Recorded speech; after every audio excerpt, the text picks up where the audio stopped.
दोस्तों, आप सभी लोगों को धनतेरस और दिवाली की शुभकामनाएं। हेलो दोस्तों, 8 नवंबर से लेकर 10 नवंबर के बीच में एक और आईपीओ आने जा रहा है जो इंडिया का अभी तक का सबसे बड़ा आईपीओ होने जा रहा है, पेटीएम का आईपीओ।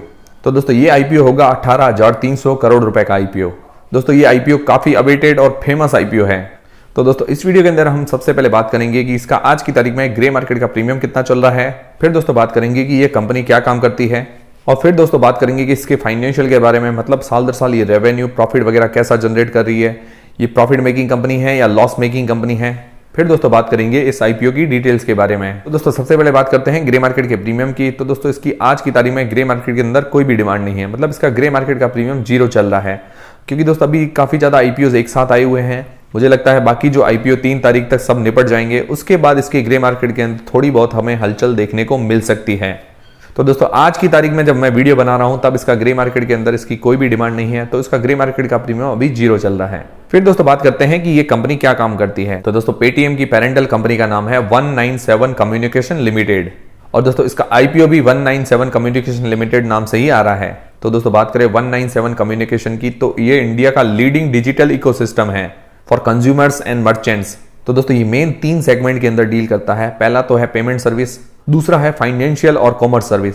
फाइनेंशियल सर्विस के अंदर ये म्यूचुअल फंड वगैरह है, इसकी एक पेटीएम मनी की ऐप है जिसके अंदर हम शेयर मार्केट की ट्रेडिंग वगैरह भी कर सकते हैं। फिर दोस्तों इसका जो कॉमर्स का बिजनेस है जिसके अंदर पेटीएम मॉल वाली ऐप है, जिसके अंदर फ्लिपकार्ट और अमेजन जैसे ये भी प्रोडक्ट्स वगैरह सेल करता है, और इसके अलावा टिकट्स बुकिंग वगैरह है, वो भी कॉमर्स बिजनेस के अंदर आती है। फिर दोस्तों इसका जो तीसरा सेगमेंट है क्लाउड सर्विस।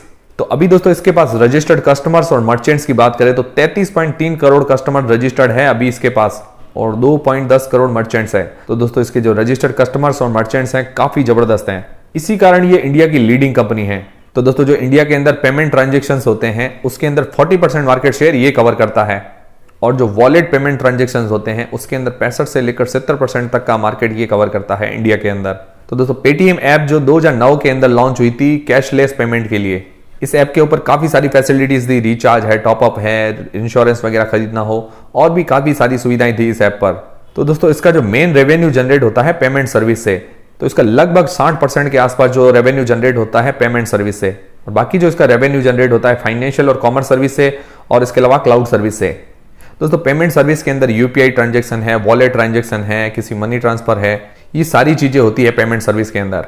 तो दोस्तों ये तो हुई इस कंपनी की डिटेल्स। अब बात करते हैं इसके फाइनेंशियल के बारे में, मतलब ये साल दर साल रेवेन्यू प्रॉफिट वगैरह कैसा जनरेट कर रही है। बात करें 2019 से लेकर 2021 तक, तो इसके साल दर साल जो एसेट्स हैं वो घट रहे हैं, और दोस्तों जो इसका रेवेन्यू है वो भी 2019 से लेकर 2021 तक घट रहा है। मतलब ये चिंताजनक बात है, इसका रेवेन्यू लगातार घट रहा है। और बात करें इसके प्रॉफिट की, तो अभी ये लॉस मेकिंग कंपनी है, मतलब साल दर साल लॉस जनरेट कर रही है। हालांकि 2019 से लेकर 2021 तक इसके लॉस कम हुए हैं, पर फिर भी इसके लॉस बहुत ज्यादा है, और ये लॉस मेकिंग कंपनी है। अभी 2019 के अंदर इसका टोटल लॉस था 4230 करोड़ रुपए, जो 2020 के अंदर हो गया 2942 करोड़ रुपए, जो 2021 में घटकर हो गया 1701 करोड़ रुपए। मतलब इसका लॉस जो है साल दर साल घट रहा है, और दोस्तों इसका जो रेवेन्यू है वो भी साल दर साल घट रहा है। तो ये भी एक चिंताजनक बात है। और अभी दोस्तों जो जून 2021 तक के आंकड़े आए हैं उस हिसाब से लग रहा है कि FY22 के अंदर इसके रिजल्ट्स वगैरह अच्छे होने चाहिए, मतलब उसका फाइनेंशियल परफॉर्मेंस है FY22 में अच्छा होना चाहिए।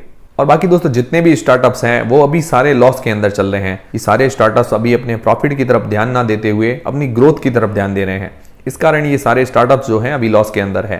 पर पेटीएम के अंदर क्या है, इसका रेवेन्यू भी साल दर साल घट रहा है। हालांकि अगर ग्रोथ पर ध्यान दे तो इसका रेवेन्यू भी साल दर साल बढ़ना चाहिए। तो दोस्तों इसका जो रेवेन्यू घट रहा है वो भी चिंता का विषय है। फिर दोस्तों बात करते हैं टोटल डेप्ट के बारे में, मतलब इसके ऊपर जो उधारी है 476 करोड़ रुपए की। दोस्तों कंपनी के हिसाब से जो इसकी डेप्ट है वो बहुत कम है, तो हम डेप्ट को नेग्लिजिबल भी मान सकते हैं। फिर दोस्तों बात करते हैं आईपीओ की डिटेल्स के बारे में। तो दोस्तों ये आईपीओ ओपन होगा 8 नवंबर को, इसकी क्लोजिंग डेट है 10 नवंबर को। फिर दोस्तों जो इसका प्राइस बैंड रखा गया है 2080 रुपए से लेकर 2150 रुपए तक। जो इसकी बुक वैल्यू है 108 रुपए, उससे 20 गुना ज्यादा रखा गया है इसका प्राइस बैंड। मुझे थोड़ा सा एक्सपेंसिव लग रहा है इसका प्राइस बैंड। और दोस्तों इसके मार्केट लॉट की बात करें तो मिनिमम एक लॉट के अंदर 6 शेयर होंगे, तो एक लॉट के अंदर 6 शेयर होंगे, और हमें 12,900 रुपए मिनिमम एक लॉट के ऊपर इन्वेस्ट करने पड़ेंगे, और हम मैक्सिमम 15 लॉट अप्लाई कर सकते हैं। और दोस्तों इस आईपीओ का जो इश्यू साइज है 18,300 करोड़ रुपए का, बहुत ही बड़ा और बहुत ही जबरदस्त इश्यू साइज है, जिसके अंदर जो नए शेयर जारी करेगी, मतलब फ्रेश इश्यू शेयर होंगे 8,300 करोड़ रुपए के, और जो ऑफर फॉर सेल मतलब जो प्रमोटर्स अपनी हिस्सेदारी बेचेंगे 10,000 करोड़ रुपए की। दोस्तों इस कंपनी के अंदर कोई पर्टिकुलर प्रमोटर नहीं है, मतलब उसकी हिस्सेदारी ज़्यादा नहीं है। हालांकि जो इसके फाउंडर है विजय शेखर शर्मा, उनकी हिस्सेदारी भी काफ़ी कम है। मतलब अभी जो इनके पास हिस्सेदारी है 9.77% की, और आईपीओ जारी करने के बाद जो इनकी हिस्सेदारी रह जाएगी 8.9% की। और इसमें सबसे ज़्यादा तो हिस्सेदारी है अलीबाबा ग्रुप की, और अलीबाबा का ही एक और ग्रुप है एंडफिन, जिसकी अभी हिस्सेदारी है 30% के आसपास, और आईपीओ जारी करने के बाद लगभग रह जाएगी 25% के आसपास इसकी हिस्सेदारी।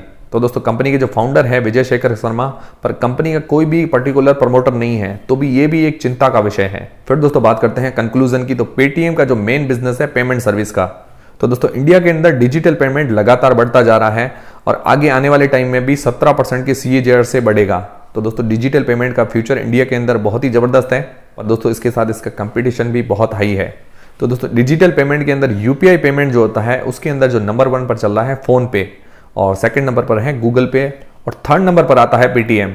तो दोस्तों डिजिटल पेमेंट का तो फ्यूचर अच्छा है, पर दोस्तों पेटीएम को कंपटीशन भी बहुत ज़्यादा मिल रहा है। तो दोस्तों फ्यूचर में पेटीएम को अगर आगे बढ़ना है तो पेटीएम को यूपीआई पेमेंट्स पर काफ़ी ज़्यादा वर्क करना पड़ेगा।